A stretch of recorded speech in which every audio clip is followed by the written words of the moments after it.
bon? Parfait. Bonjour, bienvenue à cette conférence de presse de la ministre Duranceau concernant la réduction graduelle des effectifs de la fonction publique. S'adresseront à vous aujourd'hui Mme France-Hélène Duranceau, ministre responsable de l'administration gouvernementale et de l'efficacité de l'État et présidente du Conseil du Trésor. Seront également disponibles Daniel Quentin, secrétaire au Conseil du Trésor, et Philippe Manteau, secrétaire associé également au Conseil du Trésor. Mme Duranceau, je vous laisse la parole. Merci. Alors, merci d'être là ce matin. Aujourd'hui, on l'a dit, il faut réduire la taille de l'État, puis il faut se concentrer sur les services aux citoyens.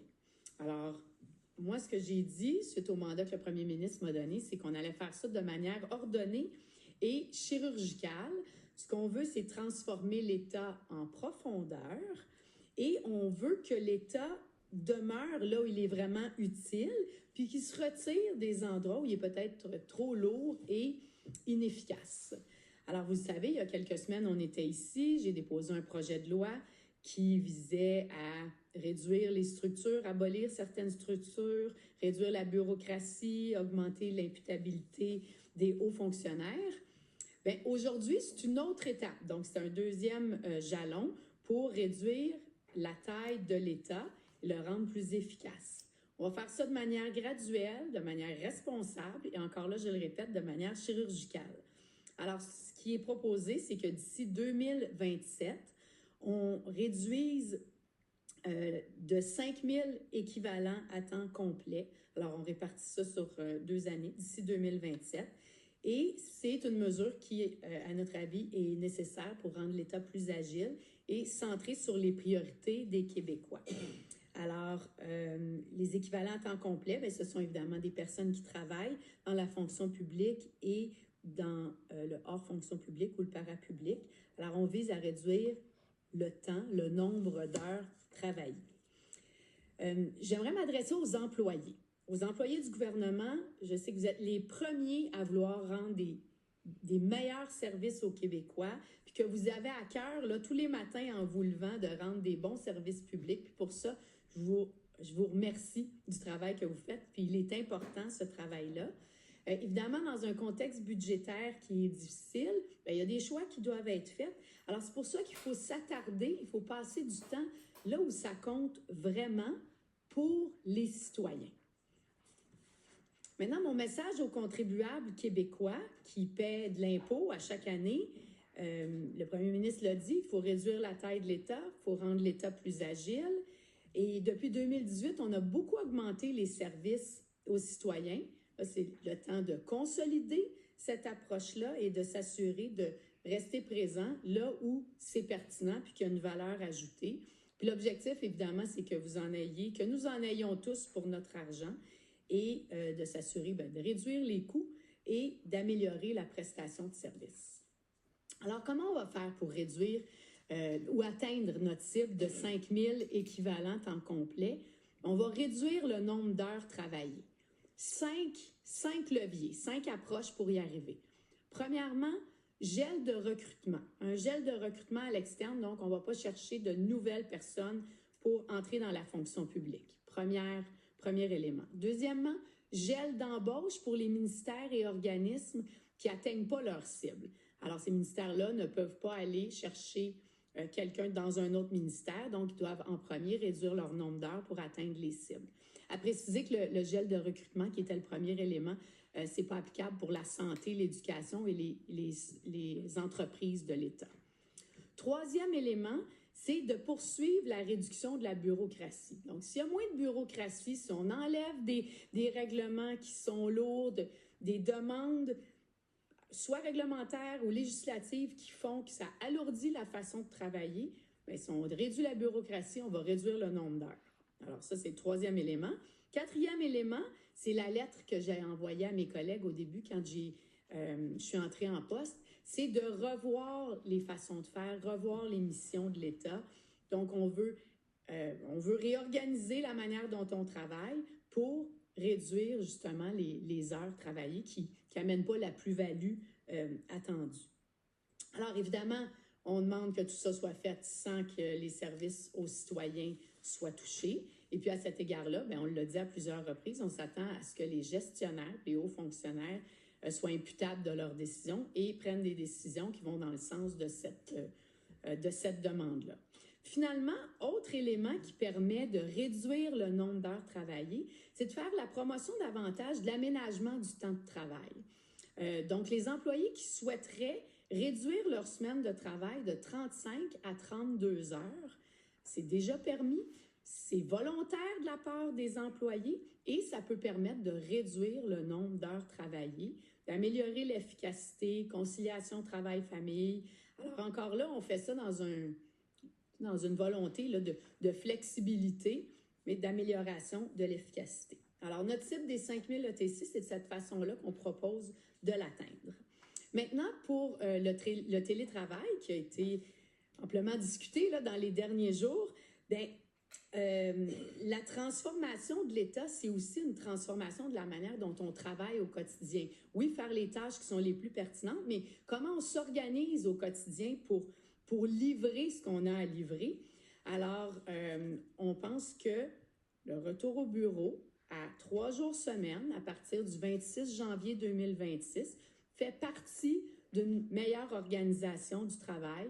On pense aussi que ça va renforcer la collaboration entre les collègues, cohésion, sentiment d'appartenance, créativité, le mentorat, puis je vais utiliser le mot coaching là, qui me collait bien. Alors ça aussi, c'est important de voir les gens. Les humains sont des bêtes sociales, là, alors c'est important de s'assurer de rencontrer les gens et de ne pas juste se côtoyer à travers un écran. Donc, on ne propose pas 5 jours, on ne propose pas 4 jours, on propose 3 jours. C'est dans la mouvance de ce qu'on voit aussi au fédéral, en Alberta qui est à 5 jours, en Ontario qui est à 5 jours, les banques qui sont à 4 jours.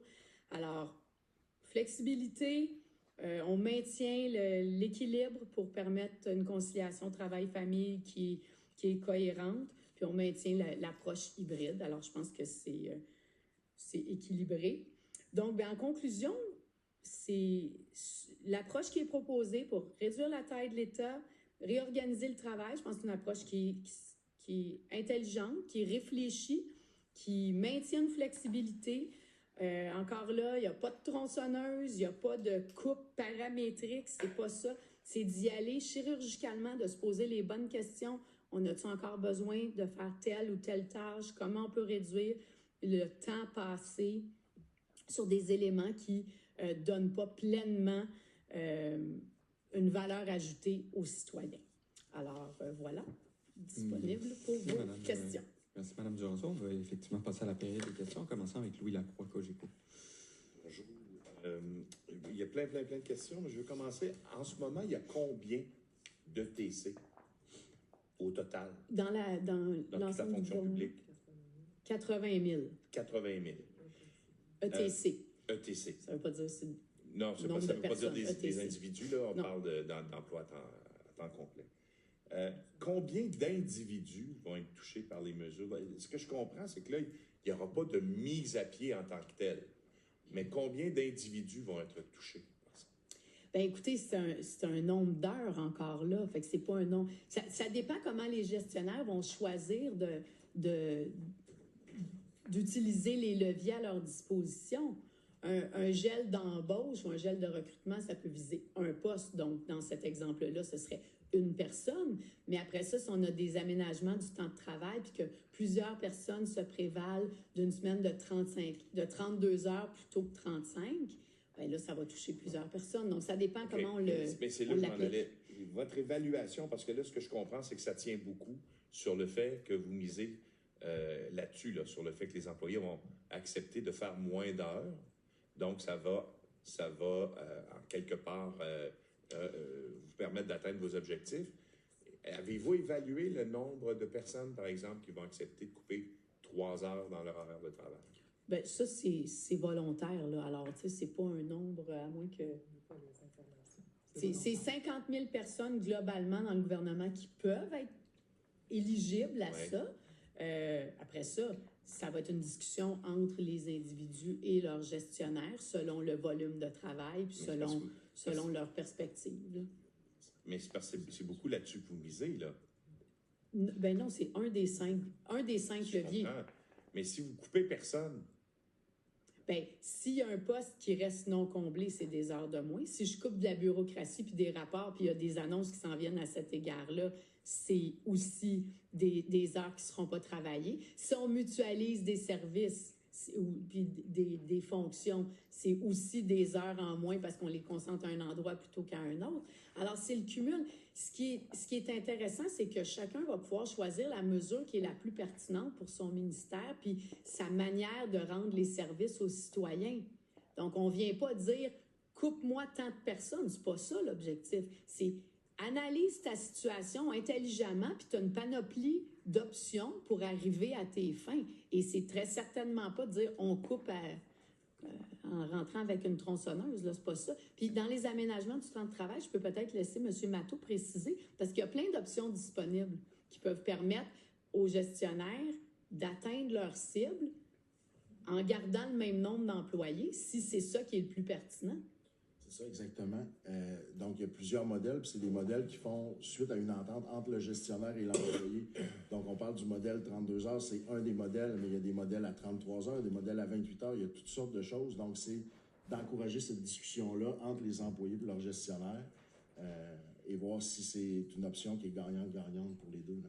Parce que ce qui est important aussi, c'est qu'il y a de l'expertise partout dans la fonction publique. Alors, le but, c'est pas de se départir de cette expertise-là. On peut la conserver, mais peut-être dans des conditions qui sont différentes, qui permettent, somme toute, d'atteindre l'objectif. L'important, c'est d'avoir les outils puis de prendre la bonne décision en fonction des circonstances de chacun. Merci. Pierre-Antoine Gosselin, TVA. Je reviens sur le nombre d'heures que vous proposez de diminuer. Je comprends que ce sera libre également pour à chacun des ministères, mais comment fait-on le pari qu'on sera plus efficace comme gouvernement en réduisant le nombre d'heures des fonctionnaires notamment? Bien, l'efficacité, la taille de l'État elle a beaucoup augmenté. Il y a de l'efficacité à aller chercher dans nos pratiques, nos façons de faire, en réduisant la bureaucratie. C'est beaucoup à travers ça là, que l'efficacité va se matérialiser. Puis bon, on l'attache à une cible de TC parce qu'à un moment donné, il faut qu'on puisse quantifier les résultats. Alors, c'est dans cet objectif-là. Et une autre précision également. Vous disiez au départ, donc, réduction 2000 ETC pour l'année 2025-2026, c'est déjà réalisé. Peut-être que j'ai mal compris, mais est-ce que le 5000 ETC d'ici mars 2027 inclut le 2000 en question? Oui, c'est ça. 2000. Donc, vous allez plus loin. Fonction publique hors fonction publique, au total, 5000 d'ici 2027. Vous allez plus loin, autrement dit, que ce qu'évoquait le premier ministre. Lui, il parlait de 2000 ETC. Est-ce que quand vous avez fait un examen de la fonction publique, vous vous rendiez compte qu'il y avait beaucoup, selon vous, de gras à couper? Là? Bien, écoutez, beaucoup de gras. Il y a très certainement de l'efficacité à aller chercher. Au niveau administratif, on a combien? Au niveau de l'administration, actuellement, 16 d'administration. Bon, donc si on regarde le ratio de frais administratifs, fonction publique, 16 bien, c'est pas nécessairement optimal comme ratio. Puis il y a moyen de réduire ce ratio-là sans affecter les services aux citoyens. Alors, on va aller chercher l'efficacité à cet égard-là aussi. Merci. Sébastien Desrosiers, Radio-Canada. Bonjour, Mme Duranceau. Juste pour clarifier, là, parce que c'est pas clair, je trouve, depuis le début, mais ce que vous annoncez aujourd'hui, ça va impliquer que des gens vont perdre leur emploi. Vous en convenez? Ce qu'on annonce aujourd'hui, c'est une cible de réduction des heures travaillées de 5000 ETC. On l'a dit en cette salle il n'y a pas si longtemps, effectivement, c'est des gens qui travaillent à tous les jours. Mais si je réduis la bureaucratie, si l'État sort de certaines missions qui ne sont pas essentielles, bien, c'est autant d'heures qui n'ont pas à être travaillées. Alors, par l'attrition générale, par le fait que des gens prennent leur retraite, il y a quand même des heures qui se libèrent. Mais le 2000 ETC pour 2025-2026 dont vous parlez, ça s'est traduit en compression dans certains ministères. Ça, vous ne pouvez pas le nier. Bien, il y a sans doute des postes, effectivement, qui sont plus là, puis des gens qui ont quitté. Mais il y a aussi des départs à la retraite, il y a aussi des démissions, il y a une attrition naturelle qui se fait. Puis je pense que c'est ça. Mon message, moi, c'est que je ne m'attends pas à des coupes paramétriques et non réfléchies. Je m'attends à une réduction du nombre d'heures travaillées. Ça veut dire des gens qui vont se poser des questions, puis qui vont faire preuve de jugement, puis de courage managérial pour dire, écoute, ça, c'est pas pertinent, ça, on peut le faire différemment, ça, je vais me servir de la technologie, alors j'aurai plus besoin, cette personne-là part à la retraite, j'ai pas besoin de la remplacer parce que c'est la technologie qui sera prédominante pour faire telle ou telle tâche. Tu sais, à un moment donné, il faut changer la façon de penser. La façon la plus facile et traditionnelle aurait été de dire, coupez-moi 5000 personnes. C'est pas ça l'objectif, là. Alors, comment ça va se passer dans les faits? Est-ce que vous pouvez nous expliquer un peu? Est-ce que vous attendez à de la résistance de la part des ministères? On a vu des hauts fonctionnaires qui étaient réticents. Ben, écoutez, le changement entraîne toujours une forme de réticence, sauf qu'on l'a dit, là, il faut revoir la taille de l'État, il faut revoir la manière dont on fonctionne, il faut que le changement il se fasse en profondeur. Alors, ça requiert de penser différemment aussi de la part des gestionnaire. Donc, on s'attend à ce que ces gens-là, qui sont dans des postes de gestion et qui ont des responsabilités à cet égard-là, ben, qu'ils endossent puis qui travaillent dans la même direction que nous tous, là. J'ai pas inventé ça toute seule. J'ai travaillé de concert avec mes collègues au secrétariat du Conseil du Trésor. Puis, si on veut arriver à changer l'État, il faut changer nos façons de faire. Juste une précision. Est-ce que les sociétés d'État sont concernées par ce que vous annoncez aujourd'hui? Les entreprises de l'État ne sont pas visées par ça. Les entreprises de l'État, c'est Hydro-Québec, l'Auto-Québec, la SAQ et Investissement Québec. Donc, celles qui génèrent des revenus ne sont pas visées par le gel d'embauche. Mais la SAC, par exemple. Et les réseaux. Donc, Juste pour précision, la SAC, oui, par ça exemple, c'est. serait Oui, visée. effectivement. Donc, sociétés d'État qui sont autofinancées, disons, là, par leur génération de revenus, seraient pas visées. Ne sont pas visées. Ni les réseaux. Effectivement, parce que dans le réseau de l'éducation, on va dire, ils sont là, 5 jours semaine, puis dans le réseau de la santé aussi, là. Merci. Isabelle Portant, là, de moi.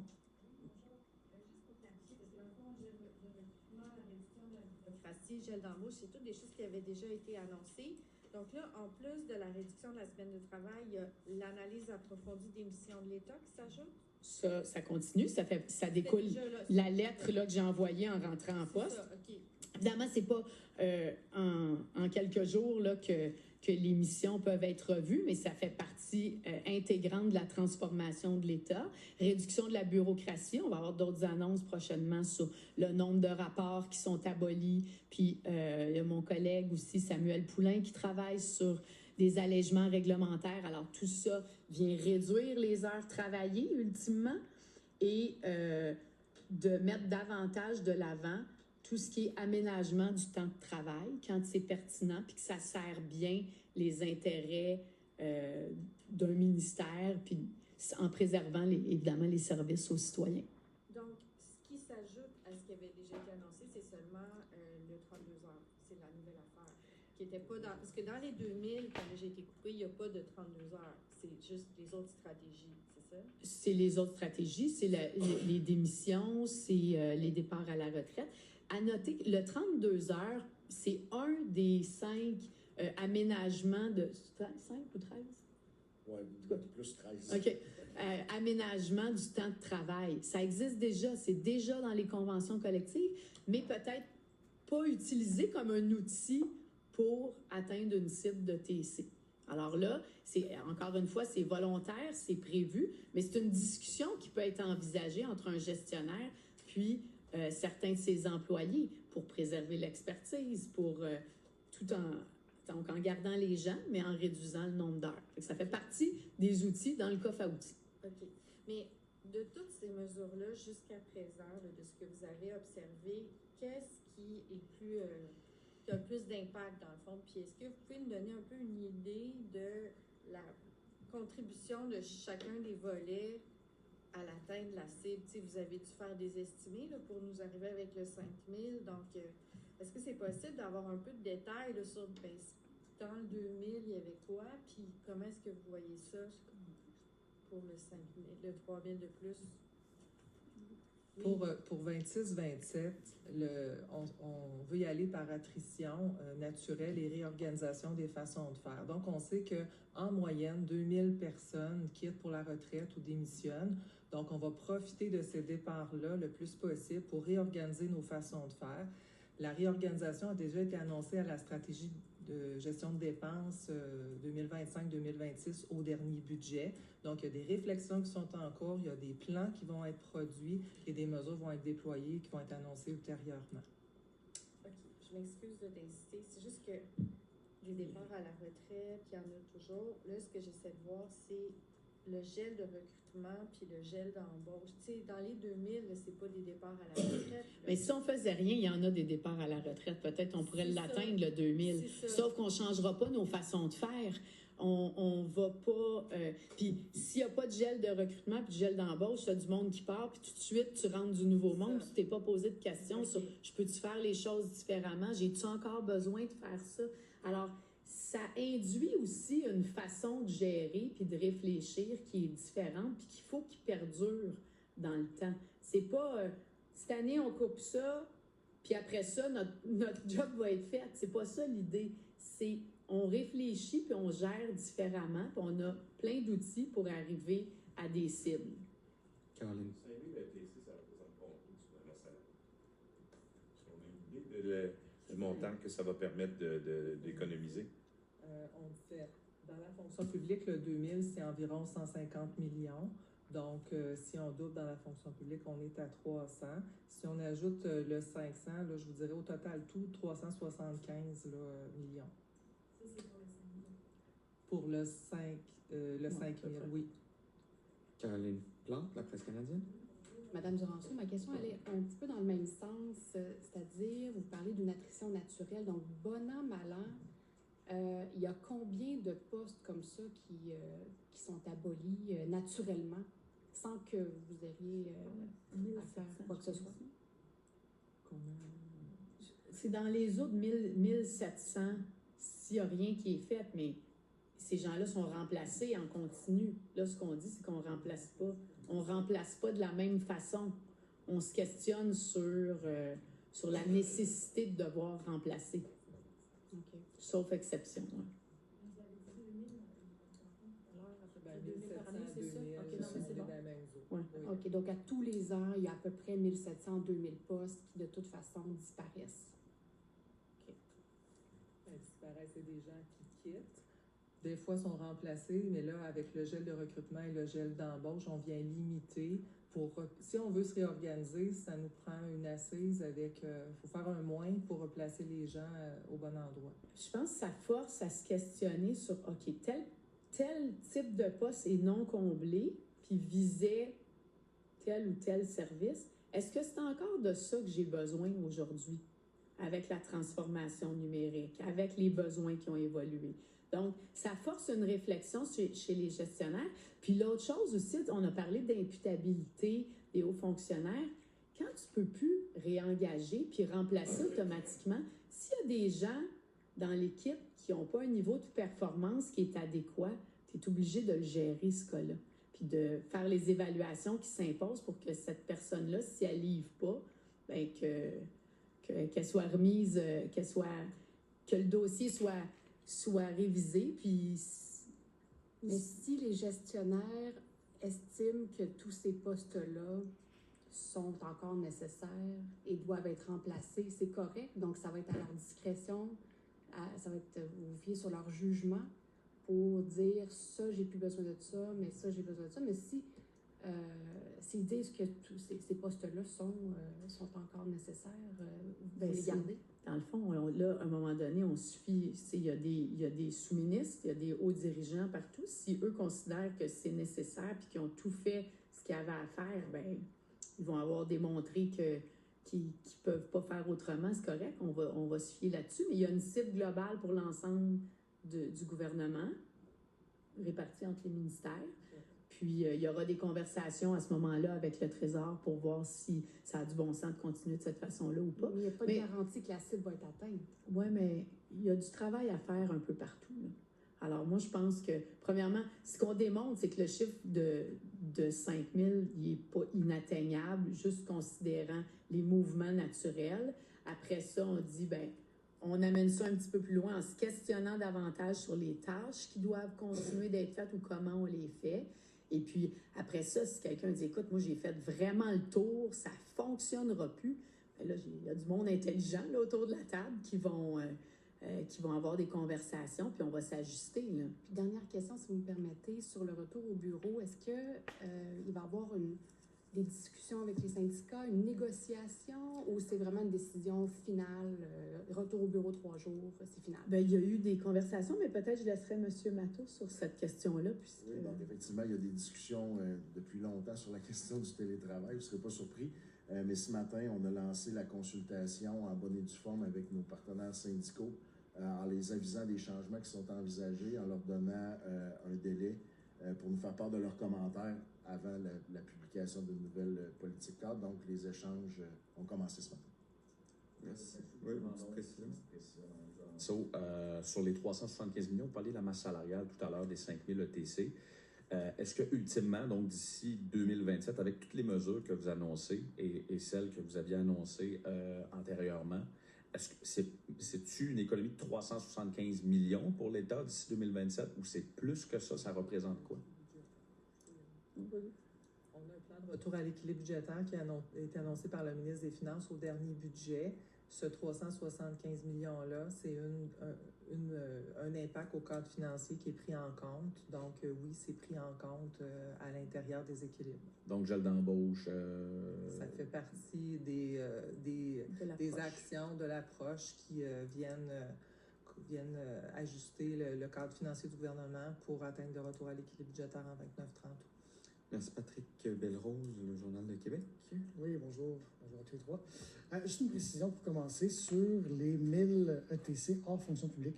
On a dit que ce n'était pas une entreprise de l'État, on a dit que ce n'était pas les réseaux non plus, donc ça concerne aussi. On a-tu la maîtrise de ça? Non. OK.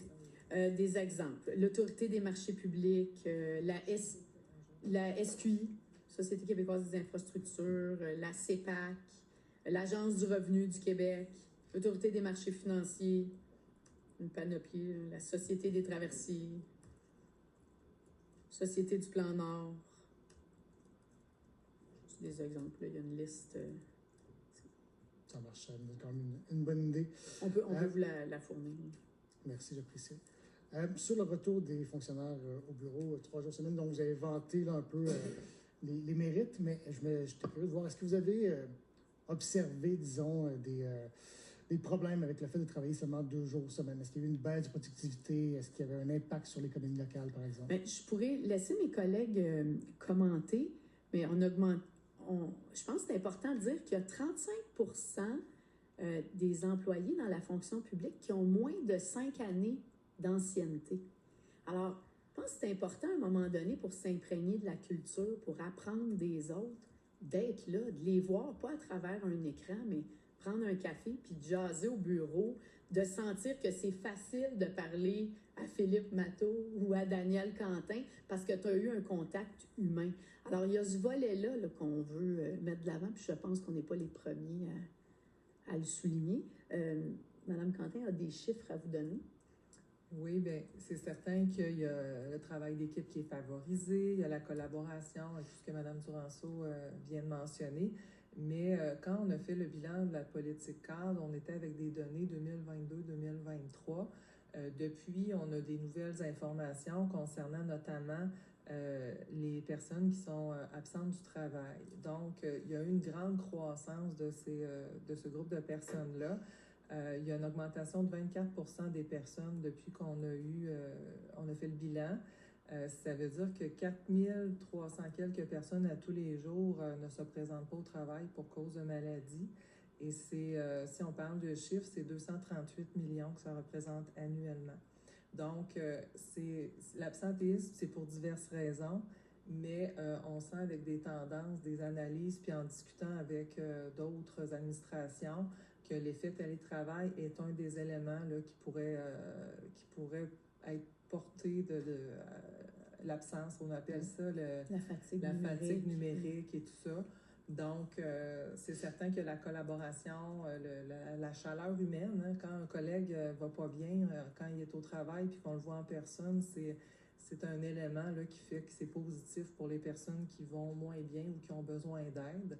C'est un des facteurs là, qui était différent, qui a évolué depuis le dépôt de notre politique, de notre bilan, je vous dirais. Vous avez vu la réaction, là?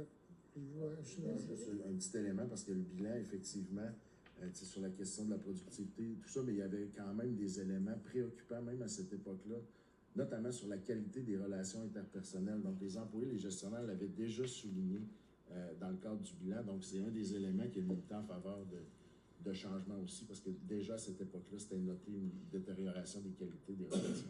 Parce qu'on parle, dans le fond, l'informel, j'imagine, quoi, le fait de pouvoir parler, jaser un petit peu de Exactement, façon... puis surtout le soutien des collègues. Quand tu as un dossier plus compliqué, peut-être une dispute avec un collègue, ben, tu peux aller prendre un café, tu peux observer comment les autres agissent aussi dans différentes situations. Donc, c'est ça, le développement des compétences, le développement des individus. Puis on pense que ça passe notamment par une journée de plus en présentiel.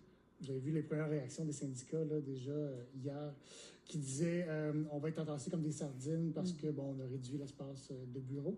Est-ce qu'ils doivent craindre d'être entassés un par-dessus l'autre? Je les rassure, on a pris ça en considération. Il y a 40% des espaces bureaux là, qui ont été optimisés, si on veut. Puis la décision d'aller à 3 jours tient compte de ça. Il y a un autre 60% des espaces des baux qui n'ont pas du tout encore été touchés. Il y a de la place pour tout le monde. Évidemment, les gestionnaires là, vont regarder la situation là, les concernant. Ça ne veut pas dire que tout le monde est au bureau les mêmes jours non plus. Hein? On peut lisser. Il y a un chevauchement. Oui, il y a un chevauchement, mais les réaménagements là, tenaient compte d'une capacité d'accueil là, de cet ordre-là. Puis c'est pour ça qu'on est allé à 3 et non à 5. Là. Merci. Merci, Fanny Lévesque, la presse. On reviendra pour les précisions par la suite, ça va? OK, bonjour. Moi aussi, j'ai des petites précisions. D'abord, sur la cible 25-26-2000, là, ça, c'est fait. Vous dites que, bon, les efforts se poursuivent pour les 500 ETC. Donc, ça, c'est toujours en cours. Pour le hors fonction publique, oui. Hors fonction publique. Il y avait des articles qui disaient là, que pour l'année, en fait, en cours, on était déjà dépassé 2000 ETC. Est-ce que vous avez donc réduit de 2000 et même plus à ce stade-ci? On a dépassé la cible, là, le chiffre exact. Vous parlez de 3000, est-ce que c'est toujours le cas ou... Les chiffres en temps et lieu vont être connus. C'est ça. On va avoir des données plus claires, là, plus on va se rapprocher de notre dépense probable là, pour cette année. Mais bref, le travail pour 25-26 dans la fonction publique, on a atteint la cible. Puis après, mais il y a encore du travail à faire du côté hors fonction publique. OK. Est-ce que donc, parce que c'est ça, le premier ministre avait demandé 2000 ETC, donc est-ce que c'est votre décision est-ce que vous voulez comme faire un tour de route plus? Est-ce que c'est à la lumière de vos constats? Vous avez dit, il y a encore de la place.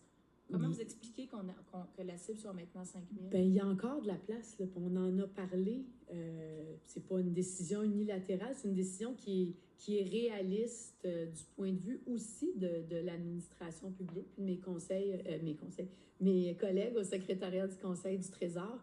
Il y a de la place, il y a de l'efficacité. C'est pas vrai que notre État est pleinement efficace en ce moment.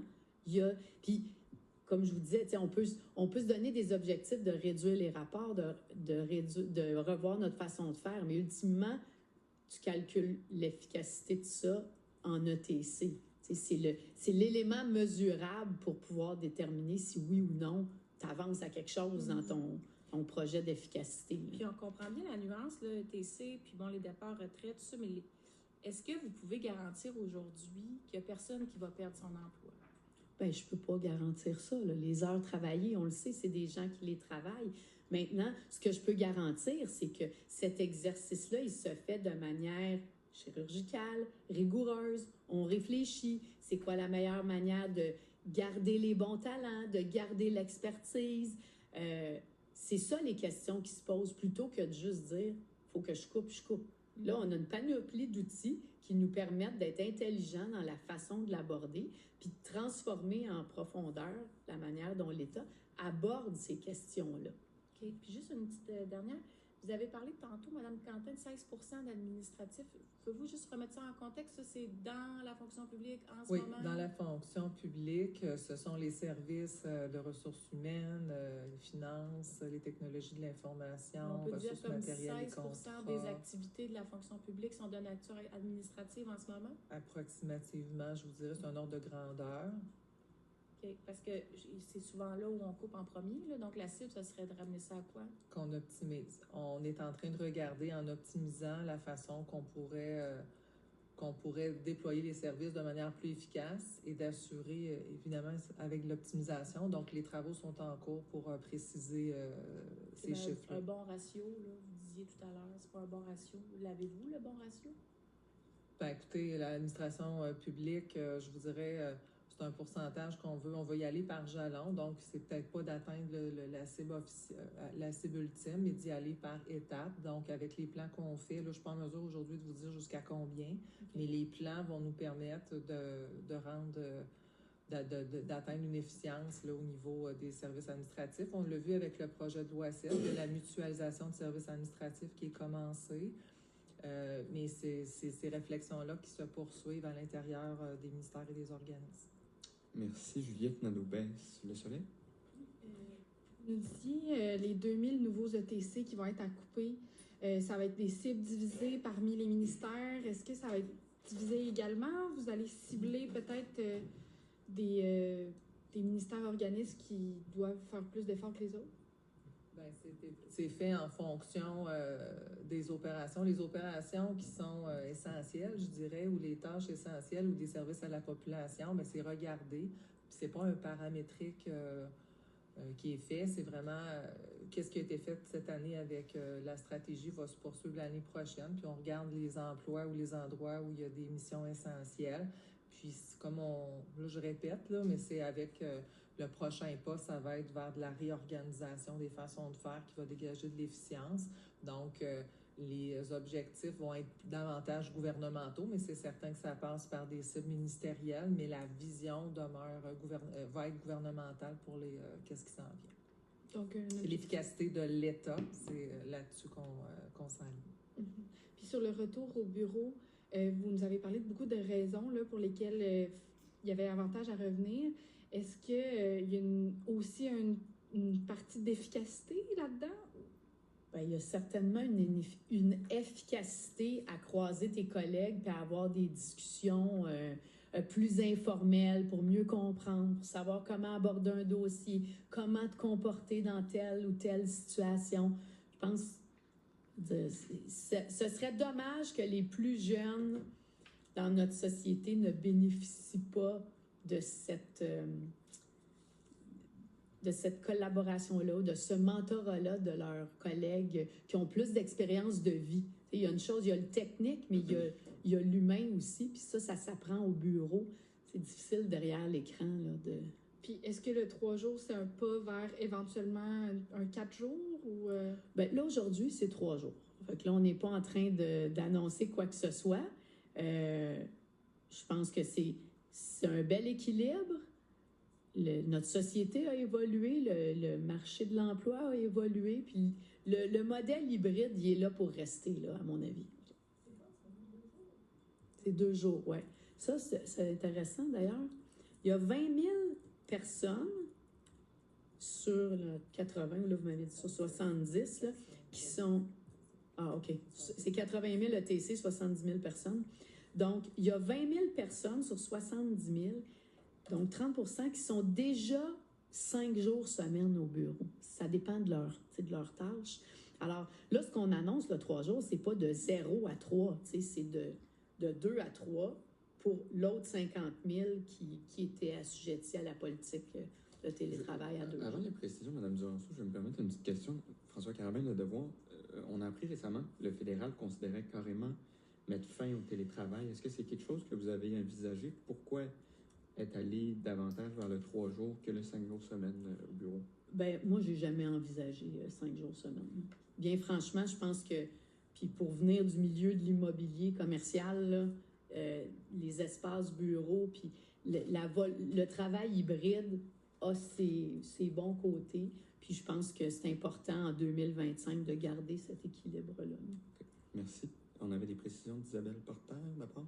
Oui, je me demandais si ça allait être appliqué partout au Québec, c'est-à-dire que, par exemple, en région où on a voulu ajouter des postes ces dernières années, est-ce qu'on va l'appliquer différemment?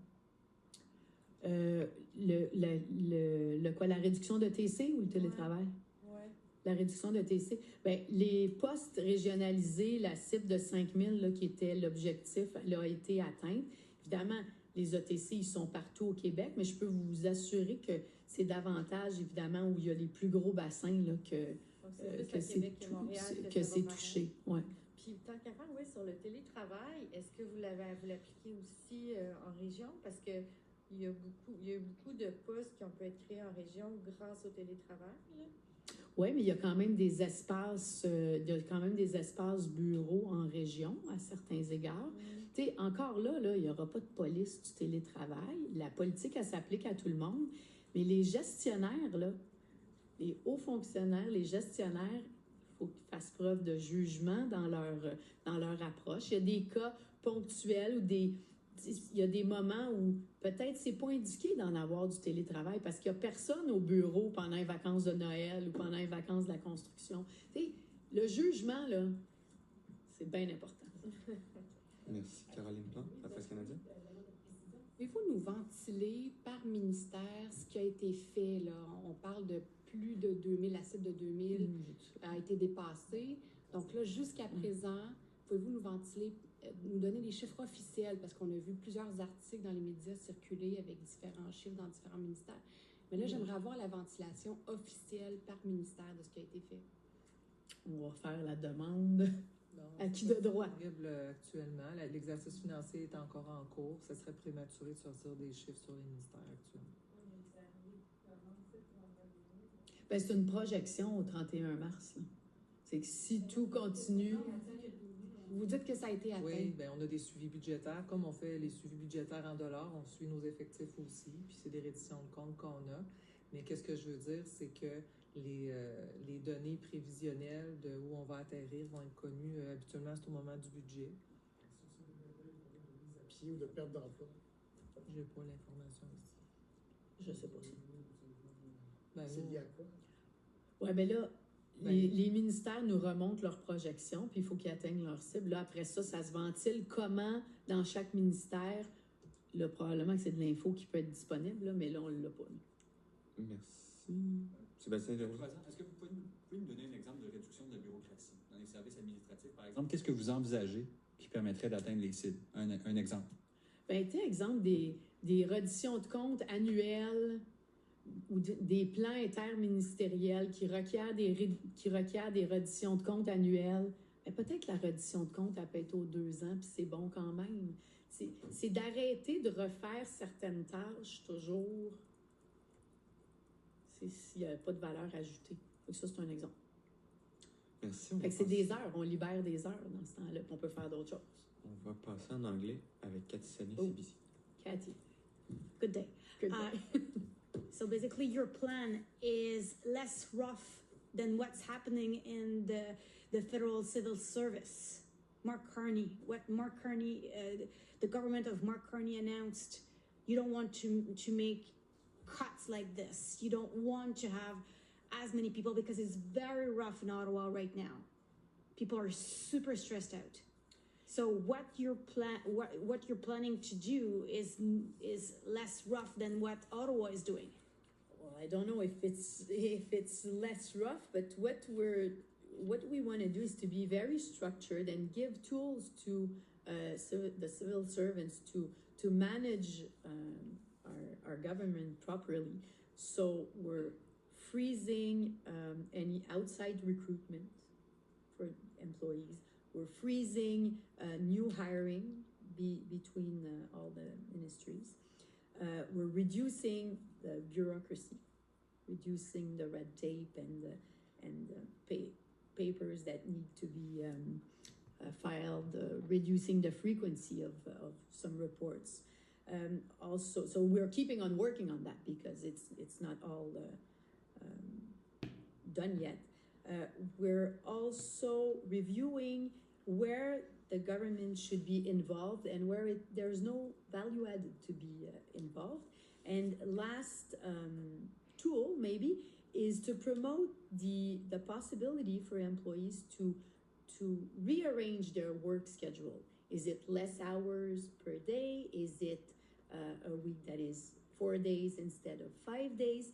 This is already available and all the managers can use that tool, but maybe it's not used right now to reach a specific goal in terms of a full-time equivalent.